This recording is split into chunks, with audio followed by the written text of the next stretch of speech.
The classroom was silent. Not the kind of silence that comes before a teacher speaks, not the kind that falls over a room when someone drops something. This was a different kind of silence, the kind that wraps around your chest and squeezes, the kind where nobody breathes, nobody moves, nobody even blinks. Classroom 7B at the Galactic University of Vel'thar had seen many things over its 300 years of existence. It had seen the children of emperors sit in its chairs. It had seen species from 47 different worlds argue over science and history and the laws of the universe. It had seen professors break down crying during final exams. It had seen things that would make a lesser building fall apart from the weight of the memories. But it had never seen this. Every single alien student was pressed against the back wall. Some were trembling. Some had their eyes closed. A small Playaran girl named Selah had her 6 fingers wrapped around Zix's arm so tight that his blue skin had turned white underneath her grip. Zix himself, tall, calm, always in control Zix, was shaking from his pointed ears all the way down to his boots.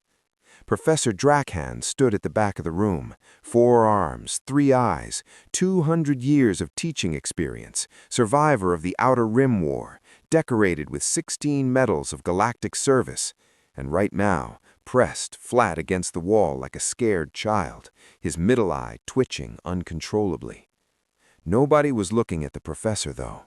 Nobody was looking at each other. Every single eye in classroom 7B was locked on the center of the room, where the desks had been knocked over, where holographic tablets lay shattered on the floor, where dust and debris from the broken door frame still floated in the cold, recycled air, where a creature stood that had no business being inside any building, ever. The Krath'ul, 8 feet tall, black-armored exoskeleton that reflected the flickering classroom lights like a dark mirror. 4 legs built like ancient tree trunks, 2 massive upper arms ending in claws that could cut through the hull of a military-grade spacecraft like paper. A mouth full of jagged, overlapping teeth, each one the size of a grown man's hand. Red eyes that didn't blink, that never blinked, that just stared. The most feared apex predator in 17 star systems. The creature that had no natural enemies anywhere in the known galaxy. The thing that galactic military units trained for years just to survive a brief encounter with, and most of them still didn't make it. It was standing in a classroom, in a university, on the 4th floor, and the only thing standing between it and 47 terrified alien students was a human. Marcus Cole, 19 years old, 5 feet 11 inches tall, brown hair, currently messy, 1 small cut above his left eyebrow from where a piece of the broken door frame that caught him, wearing a regular dark blue student jacket with a small Earth flag patch on the left shoulder, holding a broken metal leg in his right hand like it was the most normal thing in the world. And he was smiling. Not a scared smile, not a nervous smile, not the smile of someone who had run out of options and gone a little crazy. It was calm, easy, almost curious, like he was solving an interesting problem, like this was fine. The Krath'ul lowered its massive head and let out a sound that wasn't exactly a roar. It was deeper than a roar. It was the kind of sound that went through walls and floors and bones and settled somewhere deep in the part of your brain that only knew one word: run. Every alien in the room flinched back another inch, even though there was no more wall left behind them. Marcus Cole didn't move, not even slightly. His smile didn't change. His hand didn't shake. His feet didn't shift. Zix made a sound that wasn't quite a word, something between a prayer and a goodbye. Selah buried her face in his arm. Professor Drakhan's third eye closed completely, which for a Zothari elder meant only one thing. He was preparing himself to witness something he would never be able to forget. The Krath'ul took 1 slow step forward. Marcus Cole rolled his neck, adjusted his grip on the chair leg, shifted his weight slightly to his back foot, and then everything stopped. The narrator came in low and quiet. Nobody moved. Nobody breathed, because in that moment, every alien in that room believed they were about to watch a human die. They were wrong.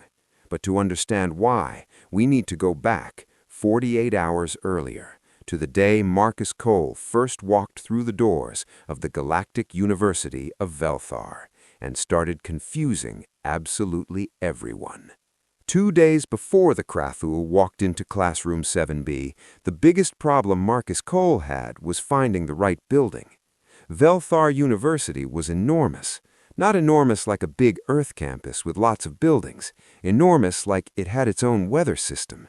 The main academic tower was 43 floors tall and shaped like a spiral shell, with smaller towers branching off it in every direction. The walkways between buildings were made of transparent material, so you could always see the jungle planet of Vel'thar stretching out below you in every direction, deep green, ancient, alive in ways that felt slightly threatening even from a height. Marcus stood at the main entrance with a single bag over his shoulder and a paper map in his hand, because his communication device had stopped working the moment he stepped off the transport ship, and nobody had warned him that Vel'thar's atmospheric frequency was incompatible with standard Earth tech. He looked at the map, he looked at the towers, he looked at the map again. "Okay," he said quietly to himself. It was not objectively fine. Around him, hundreds of alien students moved in every direction, tall ones, small ones, ones with 4 arms, ones that floated 6 inches off the ground naturally, ones that communicated entirely through color changes in their skin. They all seemed to know exactly where they were going. They all moved with the easy confidence of people who belonged here. Several of them stopped and stared at Marcus. Humans were rare at Vel'thar, not unheard of. The university had an exchange program with the Human Galactic Education Initiative, but rare enough that Marcus was clearly an unusual sight. He could feel the stares, some curious, some confused, some carrying a particular flavor of polite doubt that he had learned to recognize over the past year of interstellar travel. What is that doing here? Marcus found his dormitory building after 40 minutes of wrong turns and one accidental entry into what turned out to be a zero-gravity meditation chamber. He pushed open the door to room 114 and found his roommate already there. Zix was sitting at his desk, organizing a row of holographic study crystals with the focused energy of someone who took organization very seriously. He was Vel'thar, a species from the cool ocean moons of the Vel'thar system, tall, lean, with blue-gray skin and large dark eyes built for seeing in deep water. He turned when Marcus entered and looked him up and down in one long, careful assessment. "You are the human," Zix said, not rudely, just factually. "Marcus," said Marcus, dropping his bag on the empty bed. "Yeah." "I have read about humans," Zix said, turning back to his crystals. "You are from a single sun system, medium gravity, moderate atmosphere, short lifespan, considered a Class C species in terms of physical capability." "Cool," Marcus said pleasantly. "Class C means below average," Zix said, in case Marcus had missed it. "I know what it means," Marcus said, still pleasantly. Zix paused. He turned back around and looked at Marcus again, this time slightly differently, like he was recalculating something. "You are not offended," he said. "Should I be?" "Most species would be." Marcus shrugged. "Most species aren't from Earth."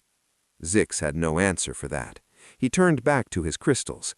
Marcus sat down on his bed and looked out the window at the jungle stretching out beyond the university walls, deep and green and ancient, and full of things that wanted to eat other things. "What's out there?" Marcus asked. "The Vel'thar Jungle Reserve," Zix said. "It is a protected wilderness zone. The university uses it for field study assignments." "What lives in it?" Zix paused very slightly. "Many things." "Like what?" Another pause. "The Krath'ul lives in it," Zix said, in the tone of someone who considered that sentence to be a complete and sufficient answer to the question. "What's a Krath'ul?" Zix turned around fully this time and stared at Marcus with an expression that said very clearly that he could not believe he was having this conversation.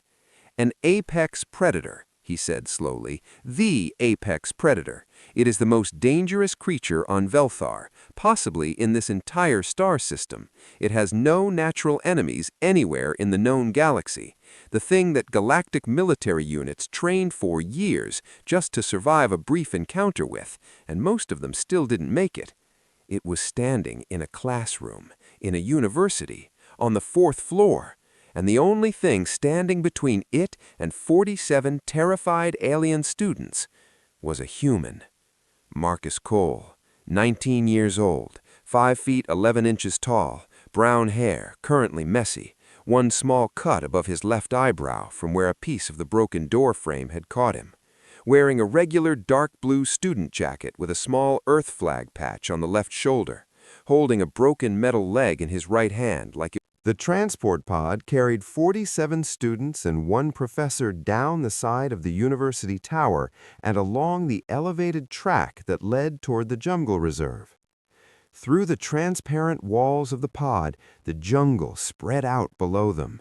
Massive, ancient trees with purple-black bark, canopies so thick it looked solid from above, occasional flashes of movement in the gaps between the branches that were large enough to be unsettling even from a distance. Most students were looking at their study tablets, reviewing observation protocols and behavioral documentation guides. Some were talking quietly. Zix sat next to Marcus and stared very deliberately at his tablet and tried to concentrate on the pre-assignment reading. Marcus was looking out the window. Not nervously, not anxiously, with the focused, interested look of someone who was trying to memorize something. "You are staring at the jungle," Zix said, without looking up from his tablet. "Mm-hmm," Marcus said.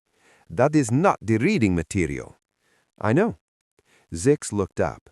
Marcus's eyes were moving systematically, left to right, near to far, tracking the gaps in the canopy, the shapes of the clearings visible below, the dark spaces between the root systems of the enormous trees, like he was building a map. "What are you doing?" Zix asked. "Learning the terrain," Marcus said simply. Zix put his tablet down. "We are going to an observation deck," he said. "There is no reason to learn the terrain. We will be 60 feet above it, behind 3 layers of reinforced shielding." "Probably," Marcus agreed. Zix stared at him. "What does probably mean in this context?" "It means probably," Marcus said pleasantly. Zix picked his tablet back up and began reading with the intense focus of someone trying very hard to believe everything was going to be fine. The observation deck was an impressive structure, built out from the side of a massive cliff face that overlooked a natural clearing in the Eastern Reserve. 3 layers of reinforced shielding, just as Zix had said. Viewing panels so clear they were almost invisible. Temperature-controlled, seating for 60 students with documentation stations at each seat, built-in recording equipment, behavioral analysis software, automatic threat detection that would trigger emergency shield reinforcement if anything moved toward the deck at speed. It was, by every reasonable measure, completely safe.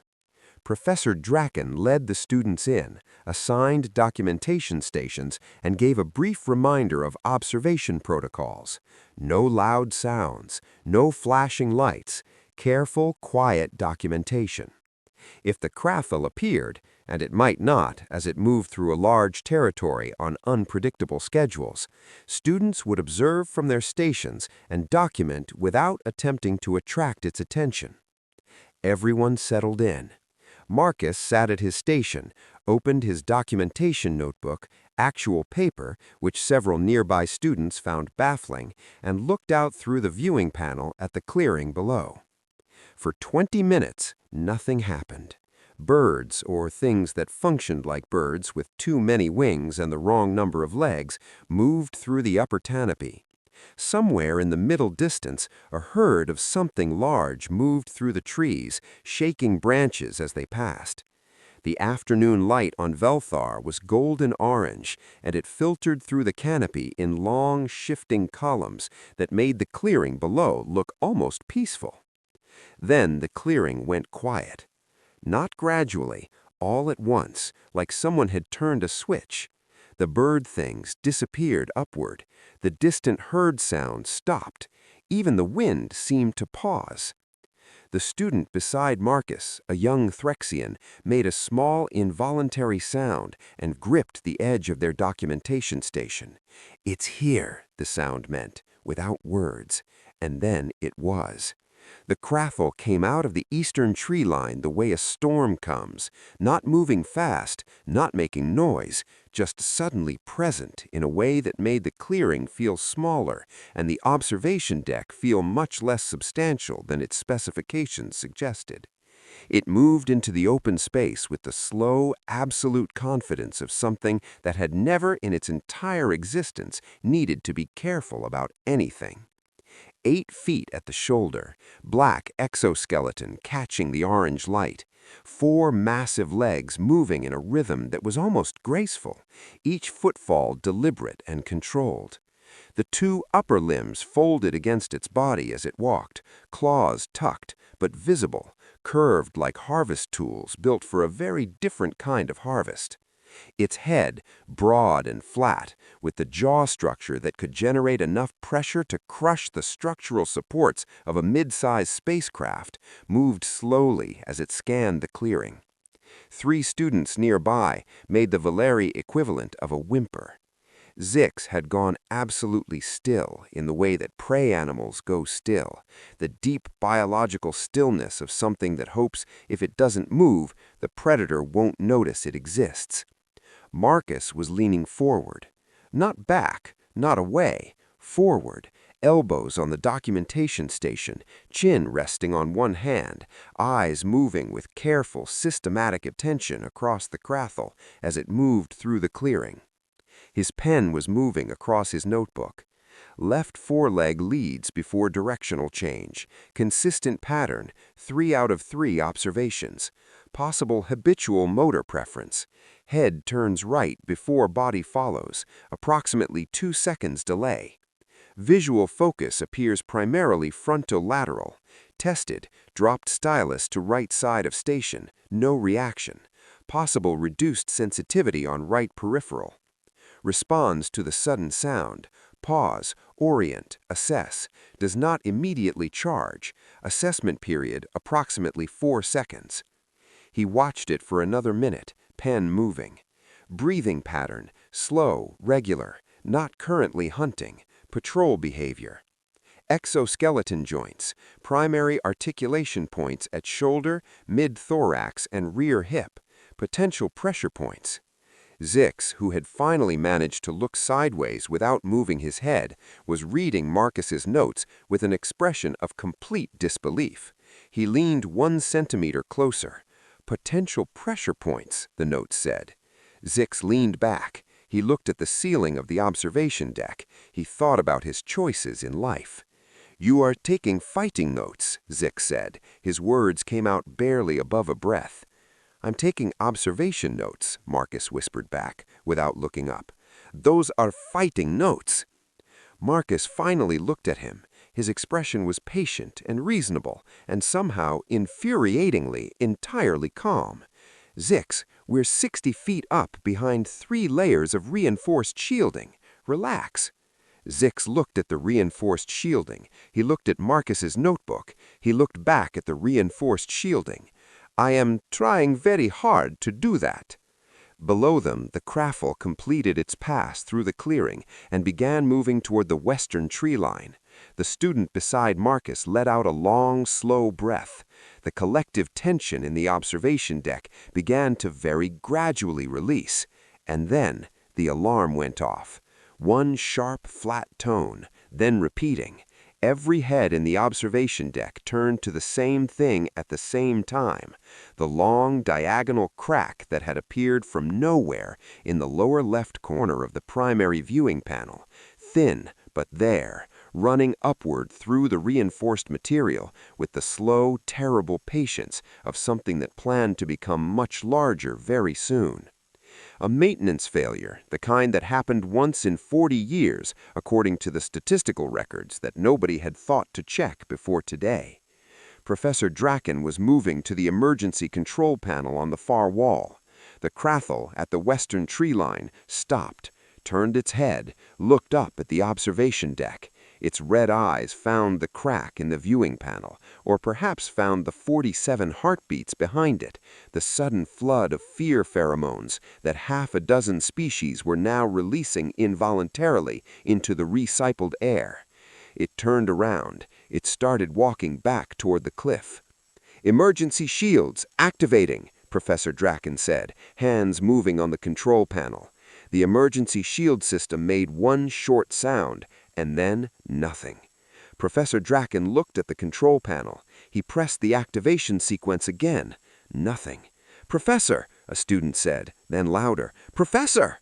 The crack in the viewing panel spread another 3 inches upward with a sound like ice breaking. Below, the Krath'ul moving faster now, coming toward the cliff face, toward the deck, toward them. The emergency shield system had failed because of the same maintenance cycle oversight that allowed the crack in the viewing panel to develop in the viewing panel. A power relay in the cliffside junction box had been flagged for routine replacement 6 weeks ago, and the work order had been deprioritized twice due to scheduling conflicts. None of this information was helpful to the 47 students currently watching a Krath'ul climb toward them. The viewing panel cracked again, longer this time, a second line branching from the first, moving upward toward the center of the panel. Small fragments of the reinforced material began to fall from the lower edge. The temperature on the deck dropped 2 degrees as outside Air began pushing through. Professor Draken was doing 3 things at once: trying to reach emergency services on the communication system, attempting a manual override of the shield system, and maintaining the outward composure of someone who had survived 3 galactic wars and was not going to be the one who caused a panic. He was managing the first 2 things with moderate success. The third was becoming more difficult as students began moving away from the viewing panel in a pressing, pushing wave toward the single exit door at the back of the deck. "Calm. Please, everyone remain calm and move toward the exit in an orderly—" The panel cracked again, larger. A triangular section near the bottom fell away completely, and cold jungle air flooded in along with the deep subsonic vibration of the Krath'ul's movement. Close now, on the cliff face, climbing with those massive legs that could find purchase on vertical rock as easily as flat ground. Order stopped being possible. 43 students made it through the exit door in approximately 11 seconds, which was a remarkable demonstration of what fear could accomplish. They flooded out onto the emergency walkway beyond and kept moving, which was the correct instinct. 4 people did not make it through the door.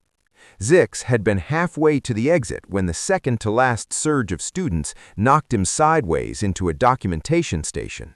The station's equipment rack caught him across the midsection, and he went down. And by the time he got back up, the surge had passed, and the door was blocked on the other side by a collapsed section of the walkway ceiling, a secondary failure triggered by the vibration of the Krath'ul reaching the cliff face.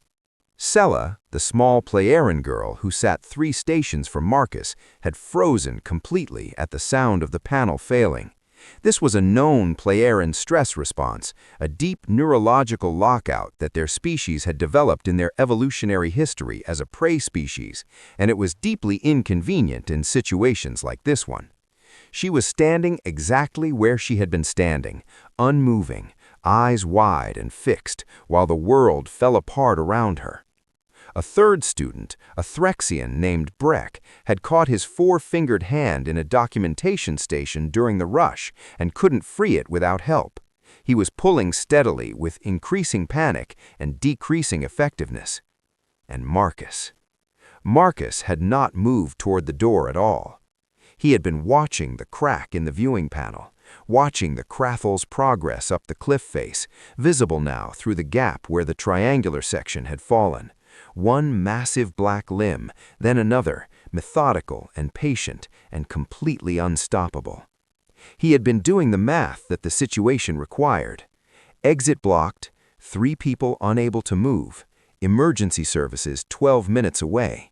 He'd heard Professor Drekken say it into the communication system before the professor had been carried out by the student surge, still trying to reach them on a communicator that Marcus could now see lying on the floor near the exit, dropped in the rush. The Krath'ul's head appeared above the edge of the deck. Breck made a sound that needed no translation. Sella's frozen stillness somehow intensified. Zix looked at the Krath'ul, looked at the blocked door, looked at the 11-second drop to the jungle floor below if they went over the railing, completed the same mathematics Marcus had just run, and arrived at the same answer, which was an answer he did not like at all. Marcus picked up a section of metal support rod from the collapsed ceiling debris, about 3 feet long, solid. He tested its weight, adjusted his grip, and felt the balance of it. He rolled his neck, left side, right side, the small vertebral pop of someone who did this habitually. "Marcus," Zix said. His voice was very quiet, very controlled, the voice of someone using all their remaining composure to get words out in the right order. "What are you doing?" "I need you to get Breck's hand free," Marcus said. His voice was normal, completely infuriatingly normal. "There's a release lever on the left side of the latch. Push it down while he pulls." "Marcus, can you do that?" Zix looked at him, looked at the Krath'ul, which was now pulling its second front limb over the edge of the deck, the massive head turning slowly to find the heartbeats it could sense in the enclosed space. Looked back at Marcus. "Yes," Zix said, because it was something to do that wasn't nothing. He moved toward Breck. Marcus moved toward the edge of the deck. He stopped at the railing 6 feet from the Krath'ul and looked at it the way he had looked at it through the viewing panel, careful, systematic, cataloging, confirming what his notes suggested. Left leg leading before a turn, head right before body, right side peripheral gap, the articulation points at shoulder and mid-thorax, visible now in the orange afternoon light, the exoskeleton thinner there, flexing as the creature pulled itself fully onto the deck. It was even larger up close. The smell of it was iron and earth and something older than either of those things. Its red eyes found him. It stopped. For just a moment, it stopped.